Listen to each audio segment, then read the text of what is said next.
Bismillahirrahmanirrahim. Assalamualaikum warahmatullahi wabarakatuh. Bismillah, alhamdulillah, wassalatu wassalamu ala habibillah Sayyidina Muhammad ibn Abdillah wa ala alihi wa sahbihi wa mawalah. Allahumma rabbi shrah lana sudurana wa yassir lana umurana wahlul 'uqdatam min alsinatina yafqahu aqwalana. Allahumma fakkihna fid din wa 'allimna at-ta'wil bi rahmatika ya rabbal alamin. Walhamdulillahi rabbil alamin. Alhamdulillah, thumma alhamdulillah. Apa khabar sahabat-sahabat semua? Kita bertemu dalam perkongsian adab dalam pembacaan kitab Bidayatul Hidayah yang telah dikarang dan ditulis oleh Imam Al-Ghazali rahimahullahu ta'ala. Kita telah tiba pada muka surat yang ke-97 pada pertengahan muka surat, di mana Imam Ghazali menegaskan pentingnya untuk menjaga puasa daripada dirosakkan oleh amalan-amalan dan perbuatan yang tak disukai oleh Allah.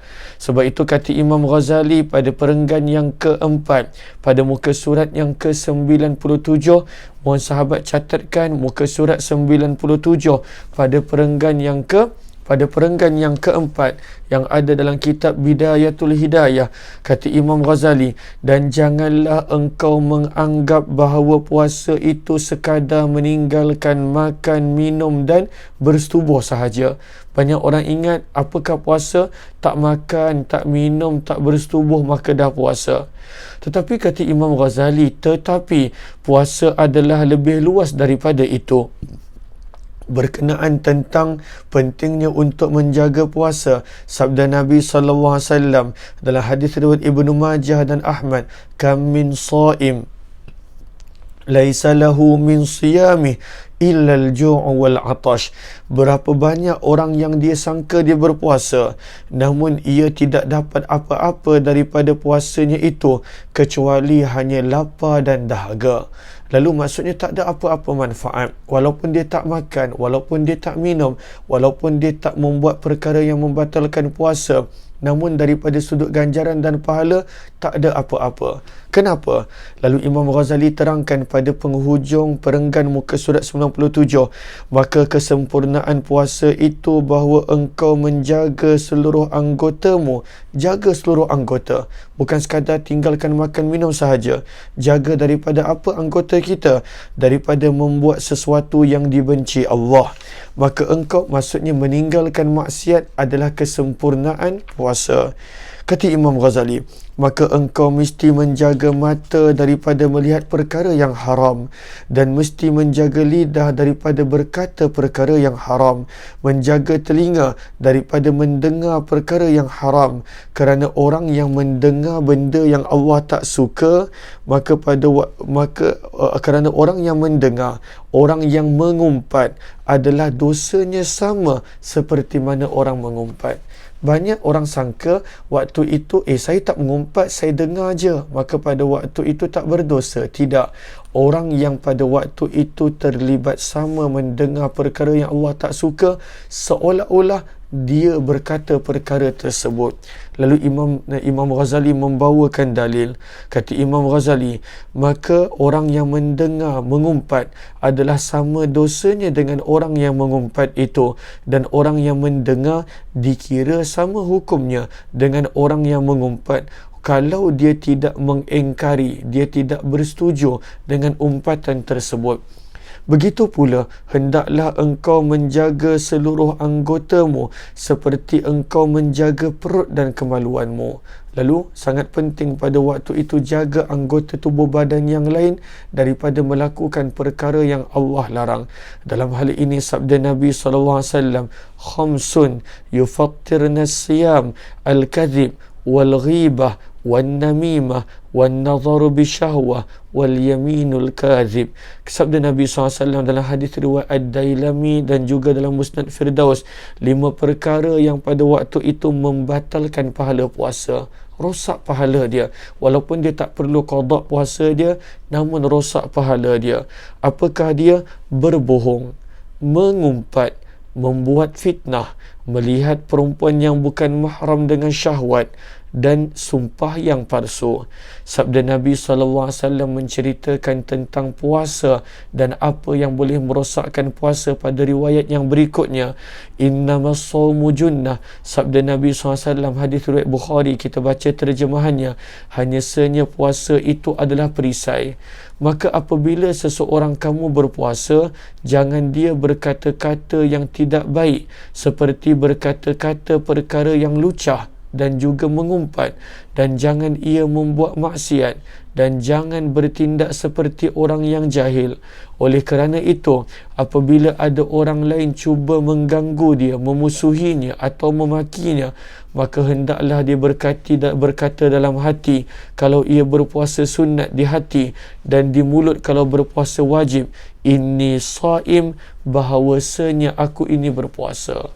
Lalu jangan buat perkara-perkara yang boleh merosakkan pahala puasa. Lalu itu satu, sepanjang puasa jaga panca indera kita daripada perkara yang Allah tak suka. Sepanjang puasa jaga telinga, jaga mata, jaga mulut dan lidah kita. Ketika mana nak berbuka pula, kata Imam Ghazali, jaga dengan apa yang kita berbuka. Kata Imam Ghazali, ketika berbuka puasa, muka surat 99, hendaklah engkau berusaha supaya makanan yang engkau makan itu semuanya halal, dan jangan engkau memperbanyak makan dengan memakan yang lebih daripada kebiasaan. Yang pertama, makan halal. Yang kedua, jangan pada waktu itu makan lebih daripada kebiasaan. Lalu kata Imam Ghazali, apa faedahnya puasa? Tujuan berpuasa pada waktu itu adalah nak batalkan syahwat, nak pecahkan syahwat. Pada waktu itu nak lemahkan syahwat. Syahwat menjadi kuat disebabkan pada waktu itu makan yang banyak, minum yang berlebihan. Maka kadang-kala kita tak makan tengah hari, kita bawa makan tengah hari itu waktu berbuka. Kita tak sarapan pagi, kita bawa sarapan pagi itu waktu berbuka. Sebab itu kata Imam Ghazali, nombor dua, yang pertama jaga makan yang halal. Nombor dua, dan janganlah engkau makan lebih daripada kebiasaan. Kenapa? Apabila engkau menghimpunkan makanan siang kepada malam untuk engkau makan sekaligus ketika berbuka puasa, maka itu hanyalah memindahkan waktu makan sahaja, maka tidak ada faedah bagi puasamu. Sedangkan tujuan puasa adalah untuk memecahkan syahwat, melemahkan kekuatan syahwat, supaya engkau dapat lebih banyak peluang untuk menambah takwa. Lalu berlebihan makanan, berlebihan minuman, waktu itu menguatkan syahwat. Dan tujuan puasa, kita tak makan daripada fajar sampailah matahari terbenam. Tujuannya adalah pada waktu itu nak lemahkan syahwat. Tetapi kalaulah contohnya sebelum ni, kalau luar Ramadan, waktu malam kita makan biasa je. Tapi hanya kerana puasa, waktu berbuka kita makan, kita gabungkan sarapan pagi, kita gabungkan tengah hari. Kata Imam Ghazali, hilang tujuan puasa. Tak ada pada waktu itu manfaat daripada puasa. Tetapi apabila engkau hanya menghimpunkan makan siang kepada makan malam, maka apakah maknanya puasamu? Bahkan perutmu di waktu malam akan lebih berat lagi. Sedangkan tidak ada apa-apa tempat yang lebih dimurkai Allah yang lebih daripada perut yang dipenuhkan dengan makanan. Maka betapa pula halnya kalau perut itu dipenuhkan dengan makanan yang haram, kata Imam Ghazali. Kata Imam Ghazali, apabila engkau sudah faham maksud puasa, tujuan dia untuk lemahkan syahwat, tujuan dia adalah untuk meninggalkan maksiat, maka perbanyakkanlah olehmu daripada puasa mengikut kemampuanmu, kerana puasa adalah asas yang memudahkan segala ibadah yang lain. Dan ini bertepatan dengan hadis riwayat Imam Tirmizi daripada Abdullah bin Mas'ud, yang Nabi terangkan ada 3 amalan yang pada waktu itu sebagai pintu kebaikan, pintu ketaatan. Apabila manusia itu buat 3 amalan ini, mudah untuk dia melakukan kebaikan yang lain. Solat malam. Yang kedua, sedekah sunat. dan yang ketiga puasa. Sebab itu kata Imam Ghazali, orang yang mana berpuasa itu kunci untuk mudah buat amalan yang baik. Puasa sunat. Sebab itu kata Imam Ghazali, banyakkan berpuasa. Oleh kerana itu Nabi SAW bersabda tentang kelebihan berpuasa. Hadis yang pertama, sabda Nabi dalam hadis Qudsi, Allah berfirman dalam hadis Qudsi bahawa setiap kebaikan itu Allah gandakan 10 kali ganda sehingga 700 kali ganda, bergantung kepada ikhlas dan bagaimana orang itu beramal. Namun sabda Nabi SAW dalam hadis Qudsi ini, Allah berfirman, dan akan tetapi puasa bukan 700, bukan 10, dia banyak nilai dia. Kenapa? Firman Allah, kecuali puasa, maka puasa itu orang itu buatkan untukku, firman Allah, dan akulah yang akan langsung membalasnya dengan balasan yang tidak terkira banyak, tidak terhitung banyak, dan tidak terbilang banyak. Kelebihan puasa yang kedua, yang mana Imam Ghazali bawakan, walladhi nafsi biyadih la khalufu famis saimi atyabu indallahi min rihil mis, demi Allah yang diriku di bawah kekuasaannya, sesungguhnya bau mulut orang yang berpuasa adalah lebih wangi dan harum di sisi Allah Ta'ala daripada bau minyak wangi kasturi. Maksud daripada riwayat ini, seperti mana orang yang bercinta berkasih, bau busuk mulut kekasihnya pun dianggap wangi. Maka sebenarnya pada pada waktu itu orang yang berpuasa, pada waktu itu dia sebenarnya pada waktu itu disukai oleh Allah, dicintai oleh Allah, sehingga kan bau mulutnya adalah lebih wangi dan lebih harum daripada kasturi. Maka di sini kita nampak firman Allah, hamba-Ku rela meninggalkan syahwatnya, meninggalkan makan dan minumnya semata-mata kerana keridaan-Ku, maka puasanya adalah untukku dan akulah yang akan terus membalasnya. Kemudian kelebihan yang ketiga tentang puasa daripada sabda baginda, bagi dia yang ni.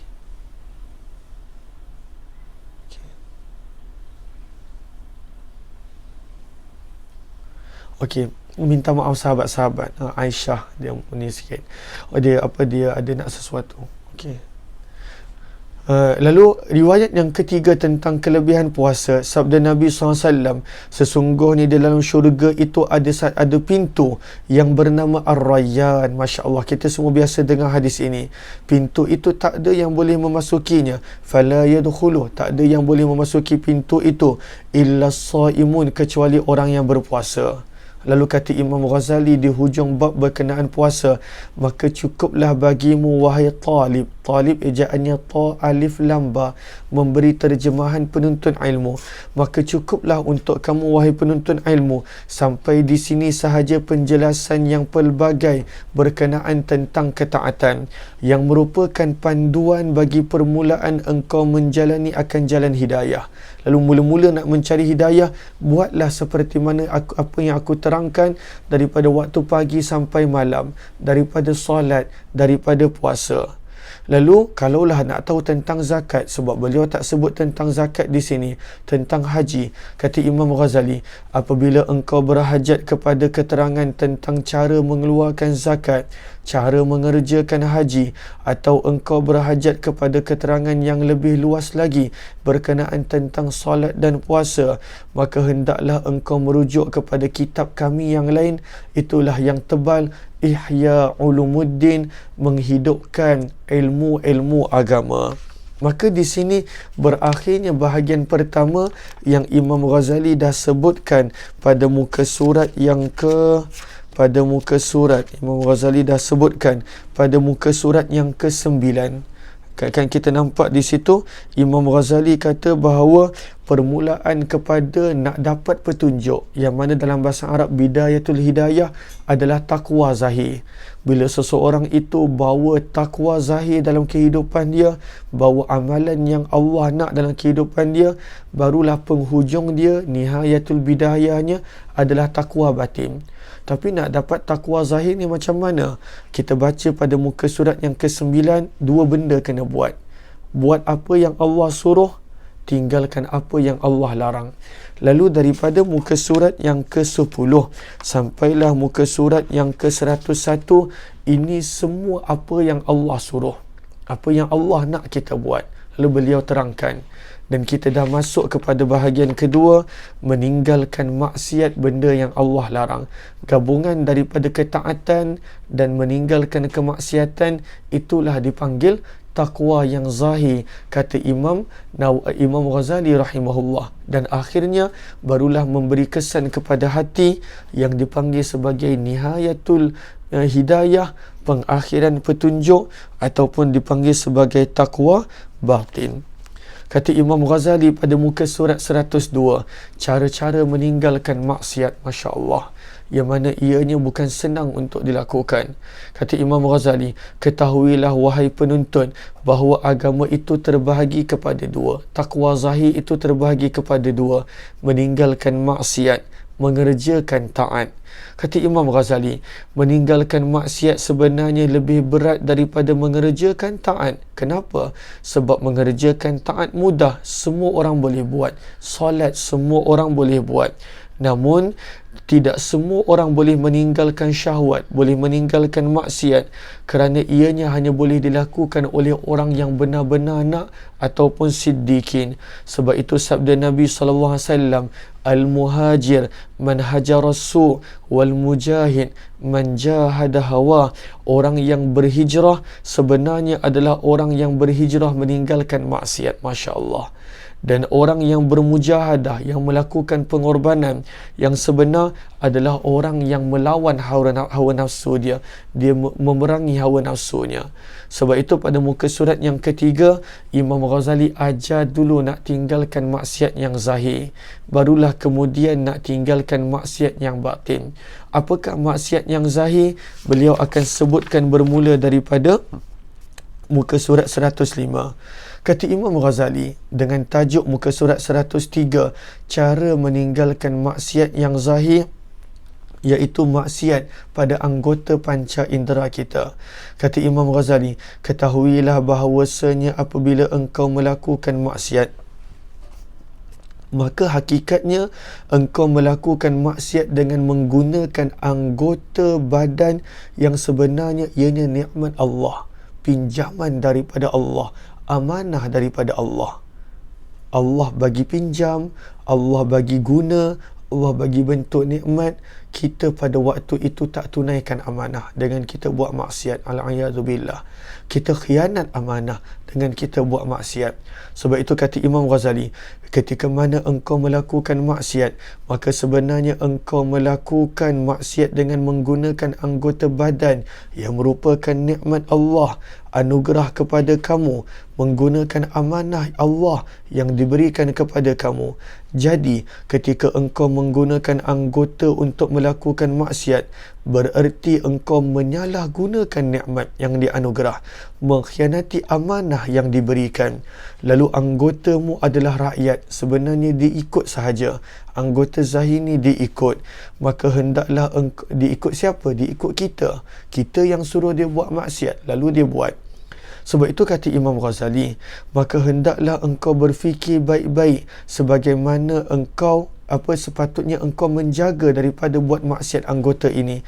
Sabda Nabi SAW, fakullukum ra' wa kullukum mas'ulun an ra'iyatih. Maka kamu semua wahai manusia adalah penjaga, pemimpin, pengembala, dan kamu semua pasti akan ditanya tentang pengembalaan kepimpinan kamu. Hadis riwayat Bukhari dan Muslim daripada Abdullah bin Umar. Allah tanya tentang tangan, lidah, tentang mata yang melihat maksiat, kaki yang melangkah ke arah maksiat. Allah tanya semuanya. Sebab itu kata Imam Ghazali rahimahullahu ta'ala, lalu ketahuilah olehmu bahawasanya semua anggotamu akan memberi penyaksian di atas segala perbuatan di padang mahsyar kelak dengan menuturkan perkataan yang lancar dan terang. Anggota badan ni boleh bercakap dengan izin Allah, dengan perintah Allah. penerangan yang jelas apa maksiat kita buat, dengan penerangan dan ucapan yang jelas apa maksiat yang kita lakukan. Anggotamu, kata Imam Ghazali, akan membongkar segala rahsiamu di hadapan perhimpunan agung di padang mahsyar. Dalam hal ini firman Allah Subhanahu wa taala pada surah An-Nur ayat yang ke-24, yauma tashhadu alaihim alsinatuhum wa aydihim wa arjuluhum bima kanu ya'malun. Pada hari itu, iaitu hari kiamat, akan bersaksilah ke atas kamu segala lidahmu, tanganmu, kakimu dengan segala sesuatu yang telah kamu buat di dunia dahulu. Begitu juga pada surah Yasin ayat yang ke-65, mulut dah tak boleh berkata-kata, dah tak boleh berbohong. Allah pada waktu itu suruh anggota yang berkata-kata. Firman Allah dalam surah Yasin ayat 65, al-yawma nakhtimu ala afwahihim wa tukallimuna aydihim wa tashhadu arjuluhum bima kanu yaksibun. Pada hari ini, iaitu hari kiamat, kami akan kunci mulut-mulut, kerana mulut ini banyak berbohong kalau berkata-kata. Lalu Allah tak benarkan mulut berkata-kata. Lalu yang akan berbicara kepada kami adalah tangan-tangan mereka. Lalu tangan-tangan akan, dan apa?